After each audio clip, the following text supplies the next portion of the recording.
بارگه بارزانی برسوا داخویانیا دولت بخشلی دا که دما سردانا سروک بارزانی دا بو جزیره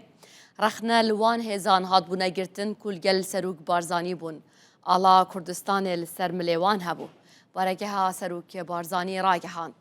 بداخوه دولت بخشلی سردانا سروک بارزانی بو جزیره و بجداریا د سمپوزیوم ملای جزیری دا دیسا لگور عقل شوویدی آخفتیه لێدوان دایە و دوورە ji hemû عرفekê û xizmeta çi aliyan naket. Axiftinên baxşelî di demekî daye û halekî daye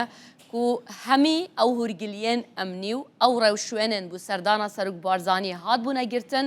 li gor tewafuqeke protokolî bûye di navbera saziyên peywendîdarên Herêma Kurdistanê û yên Tirkiye da.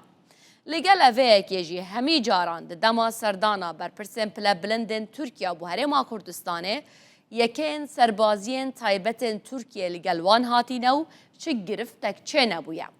بارگه ها بارزانی راگهان سردانا سروک بارزانی پشتوانی بویه بو پروسه آشتیه که باخچلی ادعا اتکت پشتوانی اتکت. بارگه ها بارزانی گوتیه مهوسا فکرت کرو مهوسا دزانی که خود دولت باخچلی هدایت اینایه و دست جرگس پرستیه و شووینیت بردایه. بارگه بارزانی بجید لی دیاره هشتا دولت بخشلی گرگه رصاصیه بریانو که لنها لناف پیست مرو بزنان دا خوف شارتیه بردف که بارگه بارزانی افروکه لدوی کانونای کم اف داخویانی و پیامه بلاف کرد.